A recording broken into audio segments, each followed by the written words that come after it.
जय हिंद साथियों, कैसे हैं आप लोग। आई होप आप लोग बहुत ही अच्छे होंगे भाई। तो बच्चे कल दिवाली मना के आप लोगों को अच्छा फील हुआ होगा, अच्छी फीलिंग आई होगी आप लोगों की। तो अब वापस अपने काम पे लग जाइए, ठीक है। अब टाइम आ चुका है, अच्छे से मेहनत कीजिए, मन लगा के मेहनत कीजिए। 7 को आपके लिए एक न्यू बैच आएगा, धाकड़ बैच।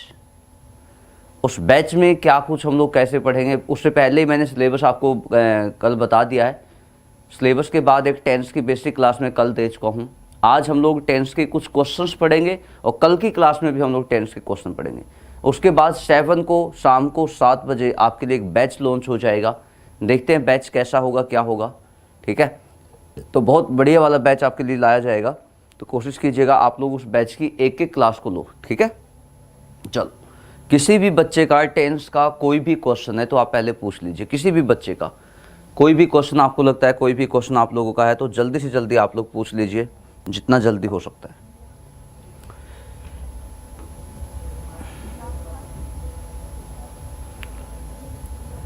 चलो भाई, तो ये है आपका क्वेश्चन 1। कल की जो क्लास हुई है बेटा, उसको देखते हुए इन्होंने बोला है when you will find out any solution to this problem you will become able to finalise the project. तो इस क्वेश्चन में आपको बताना है मिस्टेक क्या है। ध्यान से देखिएगा इस क्वेश्चन को, बताइएगा इस क्वेश्चन में क्या मिस्टेक है।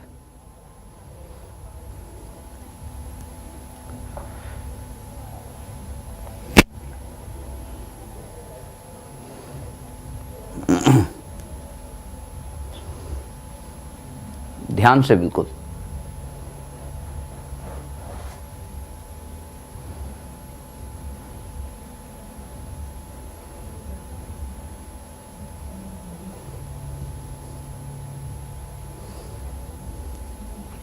देखो, इस क्वेश्चन पे जाने से पहले कुछ बातें मैं आपको बताता हूं बेटे। टेंस का एक एक्सटेंडेड पार्ट होता है। देखो, जो टेंस होता है ना, टेंस का एक एक्सटेंडेड पार्ट होता है,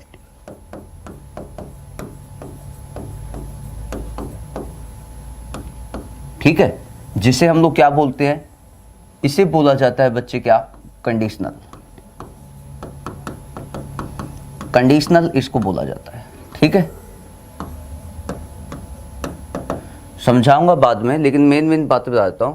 कंडीशनल सेंटेंस जो होते हैं आपके,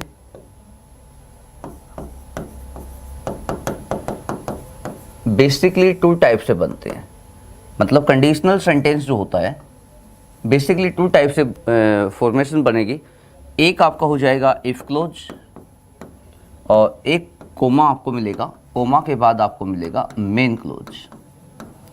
मेन क्लोज में भाई जो कंडीशन जिसके लिए लगाई गई है, मतलब क्या आपका उद्देश्य है, वो आपको मिलेगा। एंड जो इफ क्लोज होगा बच्चे, इसमें आपको क्या मिलेगी, इसमें आपको कंडीशन मिलेगी। और कंडीशन के लिए कंडीशनल वर्ड का यूज किया जाएगा। कंडीशन यहाँ पे मिलेगी और कंडीशन के लिए क्या मिलेगा, कंडीशनल वर्ड मिलेंगे, like if, when, suppose, until, unless। ये कुछ ऐसे वर्ड आप लोगों को मिलेंगे, ठीक है। ये कंडीशनल की पहचान होगी। अब एक बात मैं आपको बताता हूँ, कंडीशनल में जो इफ क्लोज होगा, मतलब जहाँ पे until, unless ये आपको मिलेंगे, इनके साथ कोई भी मोडाल नहीं आएगा, कोई भी मोडाल का यूज नहीं होगा। और इतना फाइनल है कि जो इफ क्लोज होता है बच्चे, वो कभी भी फ्यूचर में नहीं होगा। ये चीज़ें आपको ध्यान में रखनी है। मतलब शैल या विल इनके साथ में नहीं आएंगे, शैल विल नहीं आएंगे, ठीक है। ये चीज़ें आप लोगों को देखनी है। कुछ कंडीशन है वो मैं लिखवा देता हूँ, बाकी समझाऊंगा बाद में जब कंडीशनल के टॉपिक पे चलेंगे, ठीक है। देखो, इफ के साथ में यदि V1 आपको मिलता है, कभी कभी V1 के साथ में SES मिलेगा, तो कोमा के बाद आप लोग लगाओगे शैल या विल प्लस V1। शैल या विल प्लस क्या हो जाएगा, V1 हो जाएगा। उसके बाद इफ यदि आपको मिलेगा बच्चे, तो यहाँ पे क्या आ जाएगी, सेकंड फॉर्म। सेकंड फॉर्म यदि होता है तो यहाँ पे आपका यूज हो जाएगा would plus V1, would plus V1 हो जाएगा, ठीक है।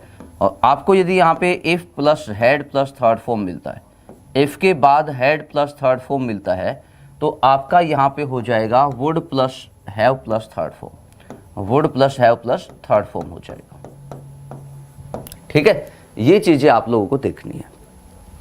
ये तीनों चीज़ें आप लोग लिख लो।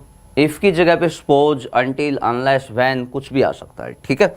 अब पहले क्वेश्चन को चेक कीजिए आप लोग। क्वेश्चन 1 में क्या कहता है, when you will find out. देखो व्हेन गिवन है और व्हेन के साथ में क्या गिवन है, विल गिवन है, तो इसलिए हम लोग क्या है, व्हेन के साथ में विल नहीं लगाएंगे। जल्दी से आप लोग पहले इसको नोट डाउन कीजिएगा, पहले इसको लिखिए, उसके बाद आप लोग क्या है अपने चीज़ों को लिखिए। बहुत बढ़िया भाई, सभी बच्चे मिलके साथ दीजिए, लाइक एंड शेयर आपका काम है भाई, बिना कहे आप लोग कीजिए।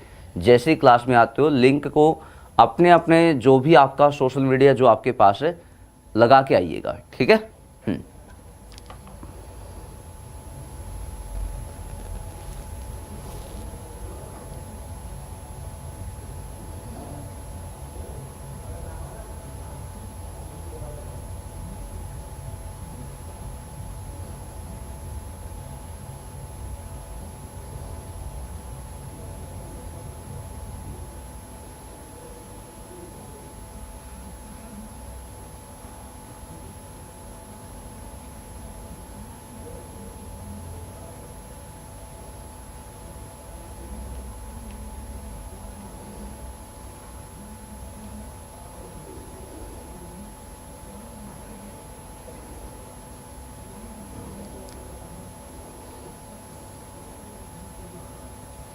चलो भाई देखो हो गया, ये लिख लिया, इसको भी लिख लो आप लोग, तीनों कंडीशन है। क्वेश्चन 1 हो गया, तो क्वेश्चन सेकंड पे चलते हैं। ध्यान से चेक कीजिएगा, ऐसे ऐसे क्वेश्चन एग्जाम में आते हैं जो बाद में गलत हो जाते हैं। ध्यान से इस क्वेश्चन को देखिए आप लोग, देखते आप लोग बता दोगे। देखो इन्होंने कहा whenever you are coming here you bring a lot of sweets for me. मतलब इनका कहने का मतलब है जब भी आप यहाँ पे आते हो तो आप बहुत सी मिठाइयाँ लेके आते हो। अब इन्होंने कहा आते हो, यानी कि अंत में ता है, ते है, तियेदी देखा जाए हिंदी मीडियम के जो बच्चे होते हैं। लेकिन ये कंडीशन ये क्या हो गई, हैबिट हो गई। हैबिट हो गई भाई, जब भी आप आते हो। और हैबिट को बताने के लिए आप लोग सभी जानते हो भाई, जब भी बातें की जाएंगी हैबिट बताने की, तो हैबिट को बताने के लिए बच्चे हम लोग क्या लगाते हैं हमेशा, या तो V1 लेते हैं, नहीं तो V1 के साथ में SES को लेते हैं। और इसे क्या बोला जाता है, इसे बोला जाता है प्रेजेंट इंडेफिनेट टेंस, ठीक है। ये तो आप लोग इसको नोट डाउन कीजिएगा, ये हैबिट है और हैबिट को बताने के लिए हमेशा इस टेंस का यूज किया जाता है। तो यहाँ पे आर कमिंग को हटा के आप लोग क्या लगाओगे, कम लगाओगे, यू कम हियर। ये आपका क्वेश्चन सेकंड हुआ, ठीक है। चलो नेक्स्ट क्वेश्चन पे चलते हैं। क्वेश्चन नंबर 3 आप लोग ध्यान से चेक कीजिएगा, बताइएगा इस क्वेश्चन में क्या गलती हो सकती है। ध्यान से सोच समझ के, बिल्कुल आप जो एग्जाम देने वाले हो देखो उसका अपना लेवल है, और आप अंदाज़ा लगा के चलना कि जब कांस्टेबल एग्ज़ाम में ऐसे क्वेश्चन आ सकते हैं तो मेन एग्ज़ाम में आपका जो एग्ज़ाम होगा बच्चे, उस एग्ज़ाम में किस टाइप के क्वेश्चन आ सकते हैं, ठीक है। अभी आप लोग जो एग्ज़ाम दोगे उसमें किस टाइप के क्वेश्चन आ सकते हैं, आप दिमाग लगाना आप लोगों को। ध्यान से एक एक बच्चा सोच समझ के बिल्कुल ध्यान से आप लोग क्या है इस क्वेश्चन को कीजिएगा। देखो कुछ ऐसे वर्ब होते हैं जिनको हम लोग कॉन्टिन्यूअस फॉर्म में नहीं लगा सकते, लाइक अपीयर। उसके बाद यहां पे आ जाएगा seem, love, feel, hear, believe, know, ठीक है। हाँ तो बेटा इनके साथ में क्या है, कभी भी आप लोग आईएनजी फॉर्म नहीं लगा पाओगे, इनका आईएनजी फॉर्म नहीं बनता है। तो यहां पे जो लिखा हुआ है, एक सेकेंड, ओके,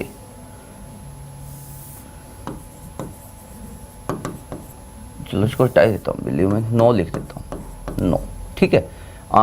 इज अपीयरिंग, तो यहाँ पे क्या आ जाएगा, अपीयर्स आ जाएगा। इनके साथ में क्या है, SES आप लोग लगा सकते हो, लेकिन आईएनजी फॉर्म को नहीं लगा सकते हो। फाइनल, इसको लिख लीजिए आप लोग सभी बच्चे। अच्छा कुछ समझ भी आया हुआ है आप लोगों को, बता दीजिए कुछ समझ आया हुआ है या नहीं आया हुआ है, आप लोग इतना बता दीजिए एक बार।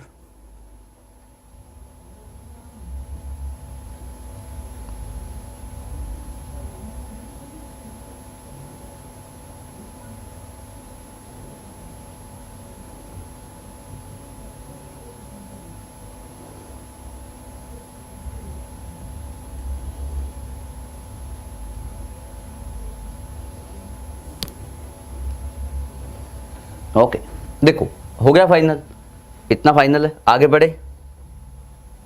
चलो ध्यान से क्वेश्चन को चेक कीजिएगा, बिल्कुल ध्यान से ध्यान दीजिएगा। देखो अब यदि क्वेश्चन से भागोगे ना तो समझ नहीं आएगा, क्वेश्चन को ध्यान से समझिए, उसके लेवल को समझिए, एक एक बात को समझिए, तभी जाके आप लोग जवाब दीजिएगा कि इस क्वेश्चन का जवाब क्या होगा। पहले देखते भागना नहीं मत, क्योंकि अभी देखोगे तो आप जो भी एग्जाम देखते हो आजकल, तो सभी एग्जाम्स में क्या है, क्वेश्चन को थोड़ा लंबा किया जाता है, लेकिन मिस्टेक आपको वही मिलेगी जो आपका कॉन्सेप्ट होता है। ध्यान से क्वेश्चन को देखिएगा। The old man who is sitting in that room lived here for more than, यहाँ डेट नहीं आएगा, देन आएगा, यहाँ पे क्या आएगा, देन आएगा। हाँ, a month but he has never created any problem. इन्होंने कहा था old man who is sitting in that room, जो ओल्ड मैन बैठा है उस रूम में, वो क्या है, एक मंथ से ज्यादा अभी भी यहाँ पे है, और उसने कभी भी क्या नहीं किया है, कोई भी समस्या पैदा नहीं की है ना। तो अब इस बात को समझिए आप लोग, यहाँ से आपको समझ आया होगा भाई, यहाँ पे हैज प्लस थर्ड फॉर्म है, तो इसका मतलब ये किस में हुआ, प्रेजेंट में हुआ, हाँ या ना। और यहाँ पे एज को देखते हुए भी समझ आ गया कि यहाँ भी बातें किसकी हुई है, इसकी बातें हुई है। और यहाँ पे फोर प्लस सिंस, ये प्लस टाइमिंग यहाँ पे गिवन है, तो हैज प्लस थर्ड फॉर्म लगा सकते हैं, हैव प्लस थर्ड फॉर्म। एक इंसान की बात है तो यहाँ पे हैज लिव्ड होना चाहिए, हाँ या ना, बताइए क्यों, कौन सी बड़ी बात थी। ध्यान से देखोगे तो समझ आएगा आप लोगों को, है ना। ध्यान से देखो, एक एक चीज को समझो, समझ आएगा। आगे बढ़ूं, क्वेश्चन 5, क्वेश्चन 5 पे चलता हूं। देखो बहुत ही अच्छा क्वेश्चन ये, यहाँ पे एक वर्ड लिखा गया मीजोगाइनिस्ट, और एक लिखा गया है यहाँ पे फिलोगाइनिस्ट लिखा हुआ है। बेटा जहां भी जिस भी सेंटेंस में आप लोगों को मीजो एंड मीजो वर्ड मिलता है, तो आप लोग समझते हो कि इनका मतलब क्या हो जाएगा, हेट हो जाएगा। इन दोनों का मतलब होता है हेट। यदि आप लोगों को फिलो वर्ड मिलता है या फाइल वर्ड आपको मिलता है, फाइल या फिलो, डेट मीन्स या इट मीन्स लव, समझ आ गया। Phile and philo means love, miso and miso means hate. Misogynist, gyny means ladies, भाई एक ऐसा इंसान जिसको वीमेन पसंद नहीं होती है, that is called misogynist. Misogynist is a person who is hating women, जो वीमेन को हेट करता है। But philogynist is a person who loves women, मतलब फिलोगाइनिस्ट एक ऐसा पर्सन होता है जो लव करेगा किसको, वीमेन को। तो ध्यान से सोच समझ के अभी अभी बताया आप लोगों को, शायद मुझे लगता है किसी भी बच्चे का गलत नहीं होना चाहिए, एक भी बच्चे का गलत नहीं होना चाहिए, ये ध्यान से देखिएगा।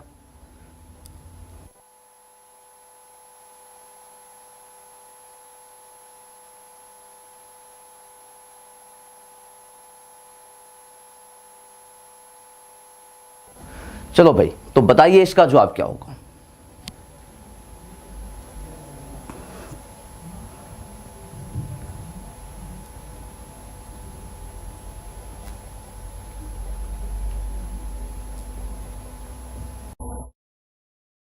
हो गया, देखो आप समझ गए भाई, यहाँ पे लिखा हुआ इज हेटिंग लिखा हुआ, कोई काम नहीं है। हेट के साथ में कभी आईएनजी फॉर्म आता ही नहीं है, हेट के साथ में आईएनजी फॉर्म तो कभी आता ही नहीं है। तो यहाँ पे क्या लिखोगे, हु हेट्स लिखोगे, ठीक है, फाइनल हु हेट्स आएगा, क्योंकि हेट का हेटिंग कभी भी नहीं होता है, फील का फीलिंग नहीं होता है, लव का लविंग नहीं होता है। अब बहुत से बच्चे बोलेंगे फीलिंग तो होता है, आईएनजी लगता है, नालायक हो।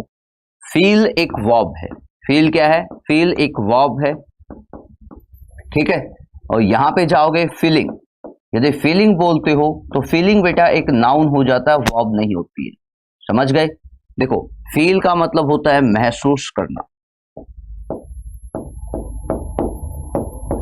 एंड फीलिंग को देखोगे, फीलिंग कहते ना इसकी फीलिंग ऐसी है ना, इसकी कोई फीलिंग ही नहीं है। तो मतलब क्या है, फीलिंग एक नाउन होता है, फील एक वर्ब होती है, ठीक है। तो इसलिए इनके साथ में आईएनजी फॉर्म नहीं आता है। चलो आगे बढ़े, क्वेश्चन 6 पे चलते हैं। ध्यान से देखिएगा, क्वेश्चन 6, क्वेश्चन 6 का जवाब क्या होगा, ध्यान से सोच समझ के बताइएगा। क्वेश्चन 6 क्या हो सकता है, बिल्कुल ध्यान से। हाँ याद रखो ये भाई, जैसे फील का फीलिंग नाउन हो गया, हियर का हियरिंग नाउन हो गया, लव का लविंग, लविंग एक एडजेक्टिव होता है, ये वर्ब नहीं होता है। आईएनजी फॉर्म लगने के बाद या तो नाउन हो जाएगा या एडजेक्टिव हो जाएगा, बट ये कभी भी वर्ब आपका नहीं होगा। इन चीजों को आप लोग ध्यान रखिएगा, ठीक है। फाइनल है, समझ लोगे हाँ या ना, है। फीलिंग से तो आप लोगों के माइंड में आ गया होगा कुछ ना कुछ, पता नहीं क्या माइंड में चल पड़ता है आप लोगों को, बट आपके एग्जाम को लेके तो कोई फीलिंग है ही नहीं है, नालायक को पढ़ते तो हो नहीं आप लोग।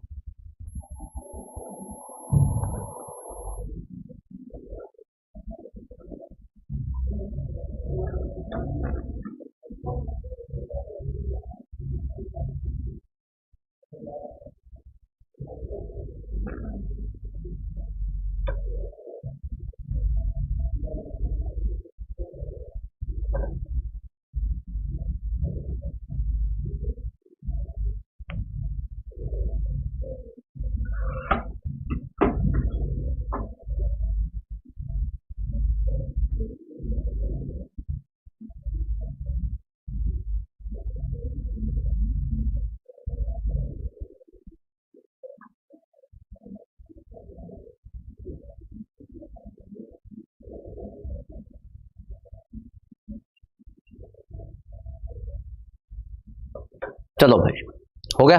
देखो अगेन यहाँ पे देखोगे इन्होंने कहा जो अच्छी हेल्थ होती है भाई, आप लोग देखो ना, कभी कभी बहुत से ऐसे इंसान होते हैं उनकी हेल्थ हमेशा ही अच्छी होती है, देखने में वो पतले होंगे या देखने में ऐसा लगेगा कि मतलब ऐसे नहीं कि सेहत उनकी बिल्कुल ऐसी होगी, लेकिन वो क्या है हमेशा हेल्थी होंगे, स्वस्थ होंगे, कभी उनको कुछ नहीं होता है। तो इन्होंने कहा उसका जो रहस्य होता है वो क्या है, वो इस फैक्ट में है। कौन से फैक्ट में? ही इज गेटिंग, मतलब वह जो बंदा है वह जल्दी उठता होगा सुबह, है ना, जल्दी उठता होगा भाई सनराइज से पहले। और क्या है, has a 2 mile walk every day, मतलब उसकी जो सेहत का रहस्य है वो इसी में है। क्या? कि वह जो इंसान है वह बहुत सुबह यानी कि जल्दी उठता है, और जल्दी उठने के बाद वह क्या है, वह 2 माइल्स वॉक चलता है, मतलब इतना डिस्टेंस पे वो चलता है।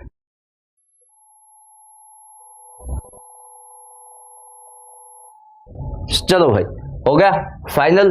तो यहां पे देखोगे आप लोग, यहां पे लिखा हुआ ही इज गेटिंग अप, बेटा ये क्या है, एक हैबिट को दिखाया गया है, एक आदत को दिखाया गया। और कभी भी हैबिट की बातें की जाती तो मैं आपको बता चुका हूं, हैबिट हमेशा होती है आपके इस टेंस में। बोलते क्यों नहीं हो? हाँ या ना कुछ तो बोल दो भाई। है दिवाली के बाद अकेले अकेले मिठाई खा के आ गए, आप लोगों को कुछ आइडिया नहीं है। देखो यहां पे जाओगे तो यहां पे क्या है, इट्स गेटिंग अप कहना गलत हो जाएगा। यहां पे क्या लिखोगे, यहां पे लिखोगे गेट्स अप, गेट्स अप यहां पे लिखोगे, not getting up. Getting up नहीं आएगा, गेट्स अप यहां पे आएगा। बढ़ू आगे, चलो आगे बढ़ जाता हूं क्वेश्चन नंबर 7 पे। क्वेश्चन 7 पे आगे बढ़ता हूं। Nowadays he teaches physics because the teacher of physics has been absenting himself for a month। देखो अब ध्यान से समझना, चलो पहले 1 मिनट आपकी है, देखते हैं सबसे पहले किस बच्चे का जवाब आएगा।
चलो भाई, nowadays he teaches physics because the teacher of physics has been absenting himself। देखो ये कौन सा एक्शन है, एक आदत नहीं है, यहाँ पे एक ऐसा एक्शन है जो मतलब फिक्स नहीं है। भाई मान लिया मैं 10 दिन के लिए कहीं चला जाऊं, है ना, और 10 दिन के लिए क्या है, यहाँ पे कोई भी इंग्लिश फैकल्टी आके आपको पढ़ाने लग जाए, भाई 10 दिन उन्होंने आपको पढ़ा दिया, तो आपको कैसा लगेगा? आपको ये लगेगा कि भाई ये एक जो इंसान आया केवल 10 दिन के लिए आया, वह पक्का नहीं है लेकिन 10 दिन के लिए आया है। भाई आज के टाइम पे क्या है, वह क्या है, फिजिक्स पढ़ा रहा है क्योंकि वो बंदा अब्सेंट है ना। यानी कि ये जो आपका एक्शन हुआ ये आपका हुआ इरेगुलर, या हम लोग बोल सकते हैं ये एक्शन हुआ। और इस एक्शन के लिए आप लोग क्या है बच्चे, इस एक्शन के लिए आप लोग कॉन्टिन्यूस में जा सकते हो क्योंकि वहां पे नाउ अ डेज भी गिवन है ना। तो यहाँ पे आप लोग कॉन्टिन्यूस टेंस को लगा सकते हैं। और कॉन्टिन्यूस की पहचान क्या थी बताई है आप लोगों को, है ना, क्या होगी, सभी को पता होगा। V1 ING फॉर्म होता है, हेल्पिंग वर्ब के साथ में V1 ING फॉर्म होता है ना, और यहाँ पे आ जाएगा प्रेजेंट, तो यहाँ पे हो जाएगा ही टीचेज, टीचेज को हटा के ही इज टीचिंग लिखो, ही इज टीचिंग यहाँ पे आ जाएगा, इसको लिख लेना सभी बच्चे। क्वेश्चन नंबर 7 था। चलें क्वेश्चन 8 पे हम लोग चलते हैं। ध्यान से देखना, सोच समझ के बताना बिल्कुल। इन्होंने कहा ही सीम्स टू बी हैप्पी, मतलब वह आजकल हैप्पी लगता है, बिकॉज जो उसके मम्मी पापा हैं, हैड कम मतलब आ गए हैं लंदन से ही, है ना, उसके साथ रहने के लिए। तो आ गए हैं, है की साउंड आएगी, तो दिमाग लगाओ अच्छे से, बताओ सोच समझ के इसका क्या जवाब होगा।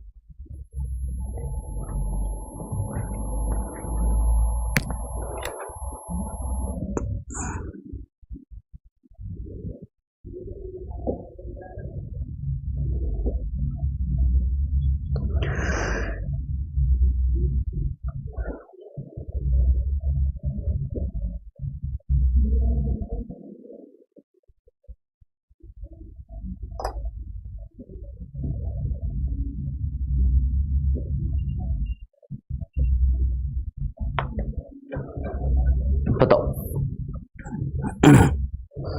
देखो इस क्वेश्चन को देखोगे, he seems to be happy because his parent had come. देखो ये सीम यहाँ पे जाओगे, ये बेटा V1 है यहाँ पे, V1 का मतलब जो आपका सेंटेंस हुआ किस में हो गया, प्रेजेंट में, और लंदन से आ गए हैं अभी अभी और उनके साथ रहेंगे, तो इसका मतलब यहाँ पे क्या हो जाएगा, हैज हो जाएगा, नहीं हैव हो जाएगा क्योंकि प्लूरल फॉर्म है, हैव कम हो जाएगा। ठीक है, तो ऐसे ऐसे सेंटेंस आपके एग्जाम में आ सकते हैं, इनका पता आप लोगों को अच्छे से होना चाहिए। बढ़ो आगे, चलो आगे बढ़ता हूं। इन्होंने कहा इट इज हाई टाइम, देखो ये तो सेंटेंस देखते ही बनता है, देखते ही आप लोग निशान लगा दोगे, शायद इसमें किसी का भी गलत नहीं होगा।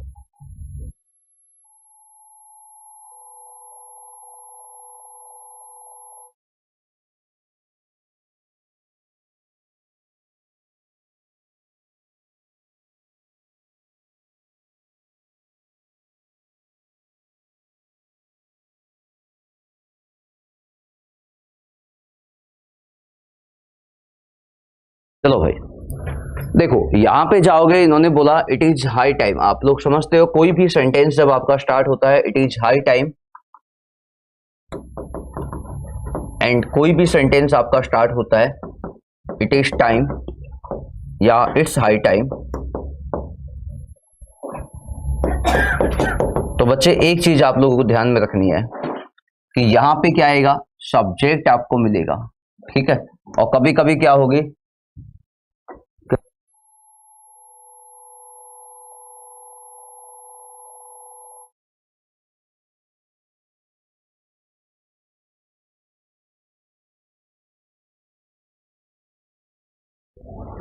It is high time, it is time, it's high time, subject होगा, यहाँ पे क्या मिलेगी, यहाँ पे वर्ब होगी, और यहाँ पे क्या आएगा बच्चे, यहाँ पे एक वर्ब आपसे देगा।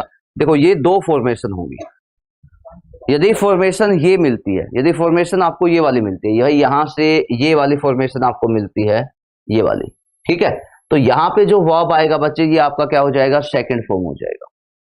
ठीक है, और कंडीशन यदि ये वाली मिलती है, ये कंडीशन आपको मिलती है भाई, इनके बाद सीधा क्या आ जाए, वर्ब आ जाए, तो बेटा इस कंडीशन में क्या हो जाएगा, वर्ब आपका 2+V1 हो जाएगा, जो वर्ब होगा वो आपका क्या हो जाएगा, 2+V1 हो जाएगा। अब इसको देखोगे, it is high time given है, इसके बाद में सब्जेक्ट यहाँ पे गिवन है, सब्जेक्ट का मतलब है like I, we, you, he, she, it, they, and कोई भी नेम, एंड कोई भी नेम, है ना, ये आपका होगा। तो यू आपका क्या हो गया, सब्जेक्ट हो गया, तो यहां पे जाओगे बेटा, यहां पे ये वर्ब आपके नहीं आएगी, यहां पे आपकी सेकंड फॉर्म हो जाएगा, ये आपका सेकंड फॉर्म हुआ, हाँ या ना, फाइनल है। चलो आगे बढ़ते हैं नेक्स्ट पे, ये क्या आ गया भाई, क्वेश्चन नंबर 10 पे हम लोग चलते हैं। ध्यान से चेक कीजिएगा, बताइएगा, एक क्वेश्चन आपको दूंगा बीच में, 15 क्वेश्चन समझाएंगे आज, और एक क्वेश्चन मैं आपको दूंगा, वो आपके लिए होमवर्क होगा। ठीक है, हाँ।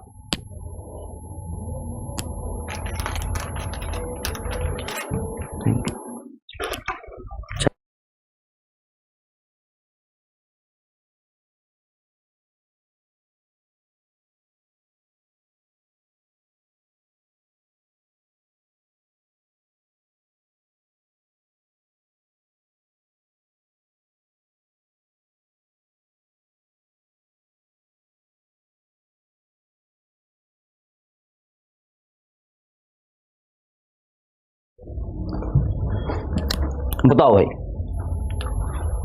देखो आप समझ गए हो,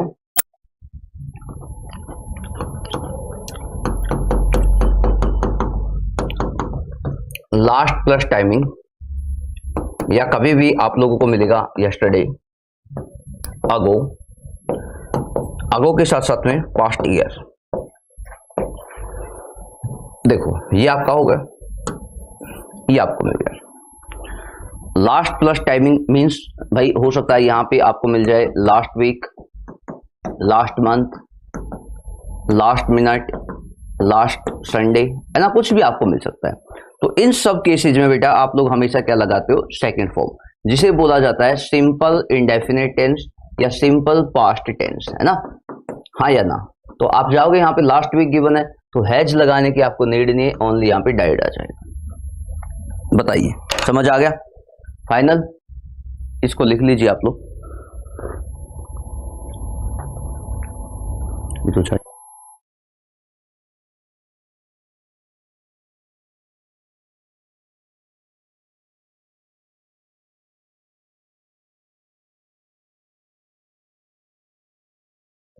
11 क्वेश्चन, 11 क्वेश्चन आप लोगों के सामने, जल्दी से ध्यान से सोच समझ के बताइएगा 11वें क्वेश्चन में क्या हो सकता है।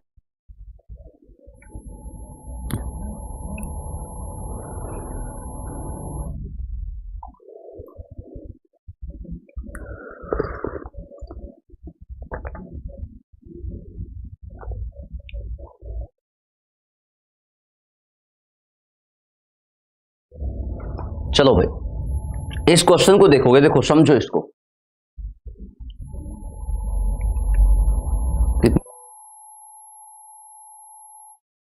देखो भाई अब यहां पे देखोगे बच्चे, कभी कभी आपको सेंटेंस की लास्ट में ना येट मिलेगा और इसका जो मीनिंग निकलेगा वो निकलेगा up to now, up to now, ठीक है। या बच्चे आप लोगों को मिलेगा सो फार, आपको मिलेगा। ये दो चीजें याद रखना, येट वाला जो सेंटेंस होता है वो मैक्सिमम नेगेटिव होता है, ठीक है। और इन दोनों केसेज में चाहे येट हो चाहे सो फार हो, आप लोग क्या लगाओगे, हैज या हैव, हैज या हैव प्लस क्या आ जाएगा, थर्ड फॉर्म आ जाएगा, हैज या हैव प्लस क्या आ जाएगा, थर्ड फॉर्म आ जाएगा। अब यहां पे देखोगे नन ऑफ देम, यहां पे देखो नन ऑफ देम यहां पे गिवन है, नन ऑफ देम यहां पे गिवन है, तो नन ऑफ देम के साथ हैज हैव दोनों आ सकते हैं। तो यहाँ पे सेकंड फॉर्म है तो इसके साथ में हैव या हैज कुछ भी लगा दो, आपका सेंटेंस सही हो जाएगा, ठीक है। तो ऑप्शन आपका ये हो जाएगा। फाइनल लिख लीजिए आप लोग इनको भी।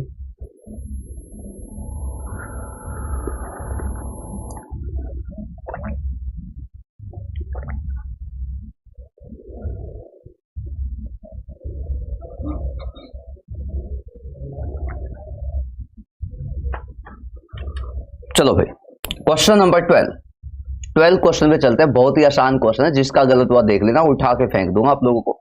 ध्यान से देखना, बिल्कुल ध्यान से सोच समझ के जवाब दीजिएगा। काफी अच्छा क्वेश्चन है, बहुत ही अच्छा क्वेश्चन है भाई, देखोगे तो समझ भी आएगा आप लोगों को।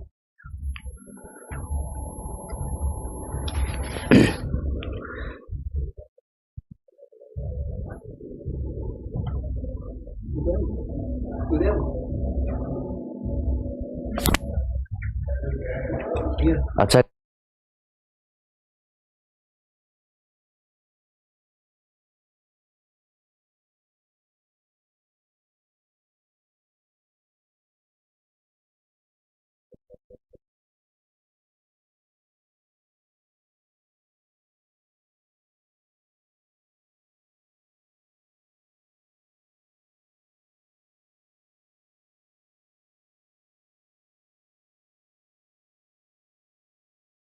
चलो भाई यहां पे लिखा हुआ है सी सेज, हंसी आ गई भाई एक बात को लेकर, बताऊं आप लोगों को। She says that she will take her umbrella in case it will say. देखो आपको मैंने बताया कंडीशनल की जो पहचान होती है बच्चे, वो होती है कि आपको या तो इफ मिलेगा या अंटिल होगा, अंटिल नहीं होगा तो अनलेस होगा बच्चे, या आप लोगों को व्हेन मिलता है, व्हेन नहीं मिलेगा तो यहाँ पे आपको क्या मिलेगा, आपको ये चीजें आपको मिलेंगी, या हो सकता है इन केस आपको मिल जाए, या हो सकता है एज इफ का यूज किया जाए, एज इफ, ठीक है। तो इन सभी केसेज में ये सभी क्या होते हैं, कंडीशनल होते हैं। तो बेटा इनके साथ में कोशिश कीजिएगा कभी भी विल नहीं आएगा। अब एक बात बताता हूं मैं आपको, भाई जब भी इनका यूज होगा इन वर्ड का, तो दो सेंटेंस आपको मिलेंगे, एक आपका मेन क्लोज होगा, एक आपका इफ क्लोज होगा। अब जिस भी सेंटेंस में इन वर्ड का यूज किया जाए उसमें डेफिनेट आपका शैल विल नहीं आएगा। हाँ, इनके अलावा जो बचा सेंटेंस उसमें शैल विल आ सकता है। समझ आ गया? दोनों बातें मैंने आपको बता दी है। भाई जब इन वर्ड का यूज होगा तो आपको क्या मिलेगा, आपको दो सेंटेंस आपको मिलेंगे, one is if clause then second one is main clause. तो इफ क्लोज जो आपका होगा बच्चे, इफ क्लोज में ये सभी वर्ड का यूज किया जाएगा, तो उसमें विल लगाने की आपको कोई भी नीड नहीं है, बट जो मेन क्लोज होगा वहां पे विल आ सकता है। ठीक है, अब इन केस किसके साथ में, इसके साथ में, तो यहाँ पे विल नहीं आएगा। लेकिन जो बाकी बचा यहाँ पे देखो विल प्लस V1 गिवन है, ये केस आपका हो गया, ये रेन का रेंज हो जाएगा। भाई इफ प्लस V1 कोमा के बाद क्या हो जाएगा, विल प्लस V1 हो जाएगा। यही तो केस बन गया आपका, है ना। तो यहाँ पे विल नहीं आएगा, इस चीज को लिख लेना। सभी बच्चे अपने अपने कॉपी में लिख लीजिए।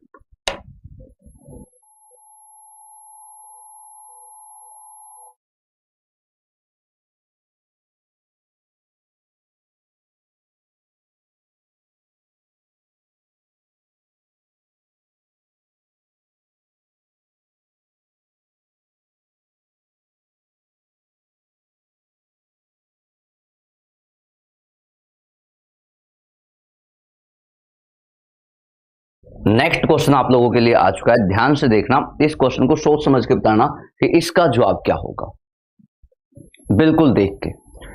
आई will let you know as soon as I will get, हो गया कि एज सुन एज यहाँ पे गिवन है, कंडीशनल है, और कंडीशनल में जाओगे यहाँ पे आपको विल लगाने की नीड नहीं है ना, क्योंकि कंडीशनल के साथ कभी भी क्या नहीं आएगा, विल कभी भी नहीं आएगा। फाइनल, इतना समझ आ गया। नेक्स्ट क्वेश्चन पे लेके चलता हूं, ध्यान से चेक कीजिएगा, बताइएगा इस क्वेश्चन का क्या जवाब होगा। When I will be 30 most of my friends will be about 30। देखो ये गलत है, आई विल भी नहीं होगा, आई एम 30। जब मैं 30 हूं, मैं 30 का हूं, जब मैं 30 का हो जाऊंगा तो इस सेंस को आप लोग क्या बोलोगे, when I am 30 most of my friends will be about 35। ठीक है, ये आप लोगों को बोलना है। समझ आ गया? तो इसको भी लिखिएगा आप लोग।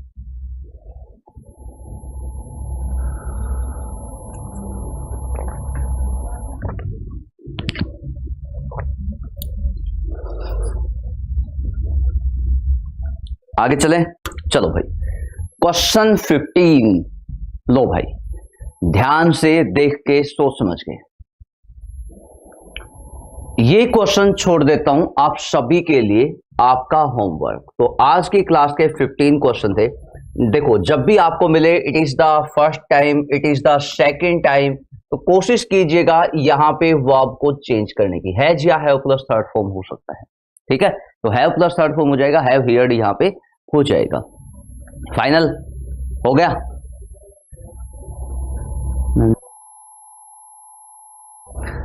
ध्यान से, तो ये 15 क्वेश्चन थे भाई। कल मिलेंगे आप लोग, 15 से आगे कल पढ़ेंगे, लगभग 30 के आसपास हम लोग क्वेश्चन पढ़ेंगे, टेंस के 30 से 35।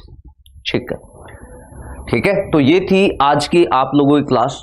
कैसी लगी आप लोग बताइएगा। कोई भी डाउट हो आपको, कोई भी चीज समझ नहीं आई हो तो आप लोग पूछ लीजिएगा, कि कोई भी चीज यदि आपका डाउट है तो, है ना।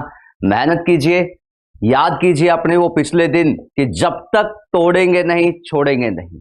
याद है एक लाइन हम लोग हमेशा बोलते हैं, क्या, मंजिल उन्हीं को मिलती है जिनके सपनों में जान होती है।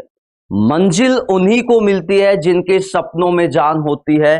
पंखों से कुछ नहीं होता भाई साहब, होती है तो हौसलों से उड़ान होती है। तो अब उड़ान का टाइम आ चुका है, बिल्कुल आ चुका है।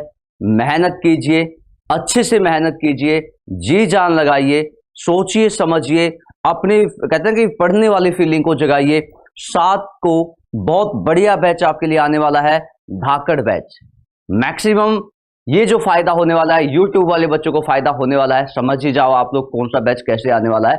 एंड एक चीज मैं आपको बताता हूं, HSSC CET का एम बना लीजिए आप लोग। HSSC का जो CET है उसका एम बना लीजिए। यदि उसमें भी आप लोग 80 के आसपास मार्क्स निकाल लोगे तो भाई आपके ये जो पुलिस की जॉब है या बाकी जितनी वैकेंसियां है उनमें आप लोग बहुत अच्छा कर पाओगे, बहुत ही लाजवाब आप लोग कर पाओगे, ठीक है ना। तो कोशिश कीजिए, मेहनत कीजिए, दम लगाइए, जितना हो सकता है उतना पढ़िए ताकि आप लोगों की लाइफ में जॉब मिल जाए, ठीक है। तो मिलेंगे आप लोगों से नेक्स्ट टाइम कल।